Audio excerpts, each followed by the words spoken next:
This has been one of the strangest and most consequential weeks of the war so far, not because of a single dramatic battlefield breakthrough, but because of the sheer range of pressure points Ukraine has managed to open up at once. A retail giant's warehouses are burning. A Russian stealth fighter appears to have been shot down by its own side. Kyiv has torn up its own military command structure in the middle of a war. And diplomats are once again floating the word peace, even as both sides insist they're nowhere near agreeing on what that would actually look like. Let's take these one at a time and try to work out what they tell us about where this war is actually heading. Start with the strikes on the warehouses belonging to Russia's largest online retailer. On the surface, this looks like an odd target.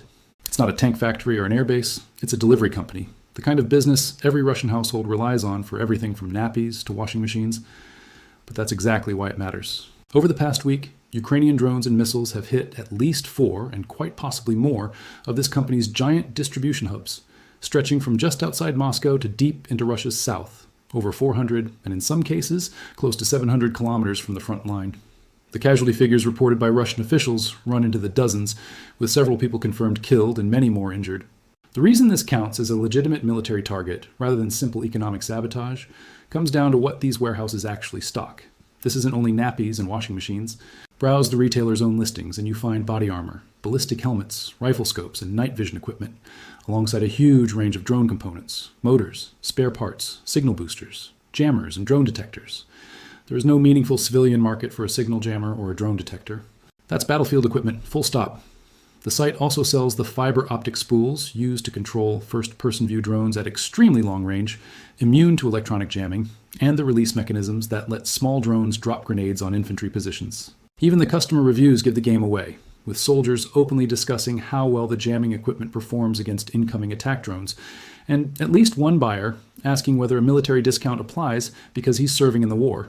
So while the retailer markets itself as Russia's answer to a global shopping giant, it has, whether by design or simply by filling market demand, become part of the informal supply chain that keeps frontline units equipped. The financial damage from this 1 week of strikes has been estimated at somewhere between £500 million and just over £1 billion. Even taking the lower end of that range, it's an extraordinary amount of destruction to inflict on a single sector of the Russian economy in the space of 7 days. For comparison, the long-running campaign against Russian oil refineries has done more cumulative damage over time, but nothing has compressed so much economic pain into such a short window. 2 competing retailers have already moved to protect themselves, quietly rewriting their seller contracts, so they're not on the hook financially if their own warehouses get hit next. That alone tells you insurers and executives inside Russia now treat this as a real and ongoing risk, not a one-off. There's a second layer to this that's arguably more important than the balance sheet. The company's founder is reported to be Russia's wealthiest woman, a self-made entrepreneur who built the business from nothing. Attacks that hit her personal fortune, and by extension the fortunes of the wider business elite who move in the same circles, land very differently than attacks on ordinary factory workers or conscripts. Sanctions and strikes that only hurt poorer Russians tend to generate resentment that the state can direct outward, at Ukraine or the West. Sanctions and strikes that hurt the oligarchs, the people with real influence over what happens in the Kremlin, are a different animal entirely. That's almost certainly part of the calculation behind targeting this particular company rather than a less prominent logistics operator. It's also consistent with a message Ukraine's president has been pushing hard this week. The idea that people close to the Russian leadership privately want the war to end, even if the leadership itself doesn't. Whether or not that's literally true, it's a smart piece of psychological pressure. Once you plant the idea that someone inside a tight, paranoid circle might be quietly signaling for peace, you don't need to know who it is for the suspicion to start doing damage. It encourages exactly the kind of internal distrust that authoritarian systems are usually good at suppressing, and it puts a question mark over succession that wasn't nearly as loud a few months ago. None of that guarantees any near-term change in Moscow, but it's a long game, and this week added fuel to it. Meanwhile, the war in the air has taken a turn that will worry Russian commanders more than almost anything else this month. American officials have now formally confirmed what had been rumored for weeks. A Ukrainian-flown F-16 achieved an air-to-air kill against a Russian Su-35, one of Russia's premier air superiority fighters, a jet specifically designed to be fast and maneuverable enough to avoid exactly this kind of outcome. The engagement reportedly involved a pair of F-16s working together with ground-based air defense radar, all networked and sharing data in real time, which is a meaningful demonstration that Ukraine has absorbed Western tactics and integrated them successfully, rather than just operating donated jets in isolation. That's a bigger deal than the single kill itself. It suggests a repeatable capability, not a lucky shot. Then, within days, came a second and in some ways even more damaging story. One of Russia's most advanced stealth fighters, a jet that only entered frontline service a few years ago, went down over the Moscow region. Early indications point to friendly fire, Russian air defenses apparently shooting down their own aircraft. If that holds up, it's a brutal irony. Ukraine's persistent drone campaign against targets deep inside Russia, including strikes that have reached the capital region repeatedly, has forced Russian air defense crews into a state of constant high alert, scanning a cluttered and confusing airspace for threats. Under that kind of pressure, mistakes happen, and this looks like exactly that kind of mistake. Even if no single Ukrainian weapon touched that aircraft, Ukraine's broader strategy of relentless, unpredictable pressure arguably caused it to go down all the same. That's a debt that most air forces would recognize as a strategic cost, even without a shot being fired directly at the target. On the ground, the war's other constant missile and drone bombardment of Ukrainian cities has continued without any letup.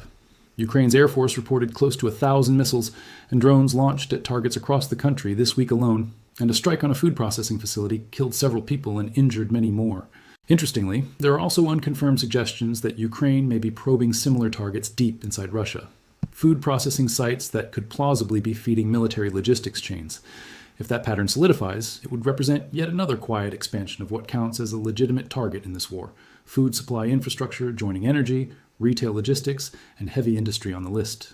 Russian ground forces have also opened several smaller assaults across the northeastern border and continued grinding. Incremental gains near one of the long-fought-over stretches of the Eastern Front. Reminders that even with all this drama in the air and in the rear, the brutal infantry war of attrition hasn't gone anywhere. Politically, this has been an unusually turbulent week in Kiev. The president made the surprising decision to remove his top general, the overall commander of Ukraine's armed forces, replacing him with a considerably younger officer whose reputation was built partly on a dramatic, viral moment of personal bravery back in 2014, breaking through a separatist barricade in an armored vehicle. The dismissal followed public anger over an earlier, and by most accounts, more consequential, decision to remove the defense minister, a figure widely credited with modernizing Ukraine's recruitment, unit rotation, and reward systems, including an incentive scheme that let successful combat units trade points earned in battle for better drone equipment. That minister had reportedly clashed repeatedly with the now departed general over reform, with the general resisting changes to force structure and rotation that many analysts saw as overdue and sensible. There's a real argument to be made that in sacking the reformer first, the leadership picked the wrong side of that argument, and the backlash it triggered may have forced the second dismissal as a kind of course correction. Whatever the internal politics, wholesale changes at the top of a military command structure in the middle of an active war are inherently risky. New commanders need time to build trust with subordinate units, and any transition creates at least a brief window of reduced cohesion at exactly the moment Ukraine needs its command chain functioning as smoothly as possible. On the diplomatic front, the European Union has pushed through another substantial round of sanctions. Its 21st so far, targeting a large number of banks, cryptocurrency platforms, so-called shadow fleet oil tankers, individuals connected to the war effort, and firms tied to Russia's military industry. It's a fair question to ask why some of these targets weren't sanctioned years ago, but the honest answer is that sanctions regimes are reactive by nature. They evolve as intelligence improves and as previous rounds reveal new gaps that the Russian economy has exploited to soften the blow. As for peace talks, they've been essentially frozen since American attention shifted toward its confrontation with Iran. But there are small signs of renewed movement. Ukraine's leadership has floated a stark choice for the months ahead, framing it as a straight decision between negotiated peace or serious escalation once winter arrives, and has suggested Russia may eventually be forced into a fresh wave of mobilization to sustain its war effort. There's also been talk of returning to Washington to discuss American proposals for ending the fighting. Russia's own messaging, delivered by its foreign minister, insists that Moscow wants peace, too, while simultaneously demanding that Western arms shipments to Ukraine stop, a precondition that makes any near-term deal look extremely unlikely, since it would ask Ukraine to disarm itself as the price of talking. Russia's stated territorial goals remain maximalist, effectively full control over 4 contested regions, and nothing this week suggests that ambition has softened. Ukraine, for its part, appears to hold real momentum, especially in its long-range strike campaign, but everyone involved knows that winter changes the equation.